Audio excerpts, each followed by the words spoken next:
சென்னை ராயப்பேட்டையில் செய்தியாளர்களை சந்தித்த காங்கிரஸ் மாநில தலைவர் செல்வ பெருந்தகை தங்களது உட்கட்சி விவகாரங்களில் தோழமை கட்சிகள் பரிந்துரைகளை வழங்க வேண்டாம் என தெரிவித்தார்.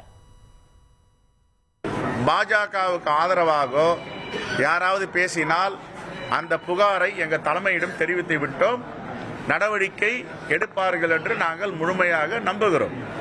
ஆனால் தமிழ்நாட்டில் உள்ள அரசியல் கட்சிகளும் எங்களுடைய தோழமை கட்சிகளும் இந்த விஷயத்தை பெரிதுபடுத்த வேண்டாம்.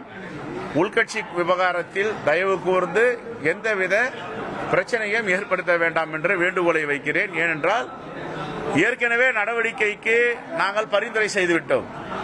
தமிழ்நாட்டு மக்களை எந்த விதத்திலும் தலைகுனிவு ஏற்படுத்துவதோ, தமிழ் மண்ணை தலைகுனிவு ஏற்படுத்துவதோ, தமிழ்நாடு அரசு மீது தேவையில்லாத குற்றச்சாட்டுகளை சொல்லுவதோ உண்மையான தோழமை கட்சியான காங்கிரஸ் பேரியக்கம் அது யாராக இருந்தாலும் அனுமதிக்காது.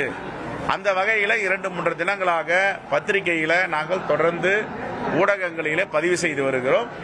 தோழமை கட்சிகள் இதை தோழமை நட்போடு சொல்லுகிறேன், இதை இதோடு விட்டுவிட வேண்டும், இதை பெரிதுபடுத்த வேண்டாம். அதுக்கு தான் இப்ப சொன்னேன். நான் இப்ப பொதுவெளியில் தான் சொல்றேன். நானும் என்ன சொல்றேன்னா, ஏற்கனவே ஒரு சம்பவம் நடந்திருக்கு, அதற்கு நாங்கள் பரிகாரம் தேடுவதற்கு பத்திரிகை வாயிலாக எங்களுடைய கண்டனத்தை பதிவு செய்திருக்கிறோம், புகார் அளித்திருக்கிறோம், நடவடிக்கை எடுப்பார்கள் என்று உறுதியாக நம்புகிறோம். இதை தோழமை கட்சிகள் பெரிதுபடுத்த வேண்டாம். இது யாருக்கும் நன்மை கிடையாது. இது சங்கடத்தை தான் மேலும் மேலும் ஏற்படுத்தும். 1,25,00,000 மனங்களை வென்ற தந்தி டிவி யூடியூப் சேனல். தவிர்க்க முடியாத தம்ப்நெயில்ஸ், கலக்கலான கான்டென்ட்ஸ். நீங்களும் இந்த குடும்பத்தில் இணைய இப்பவே சப்ஸ்கிரைப் பண்ணுங்க. அசுரபலம் கொண்ட எங்கள் டிஜிட்டல் கரங்களில் உங்கள் விளம்பரங்களை சேர்க்க வாட்ஸ்அப் பண்ணுங்க. 8939888378.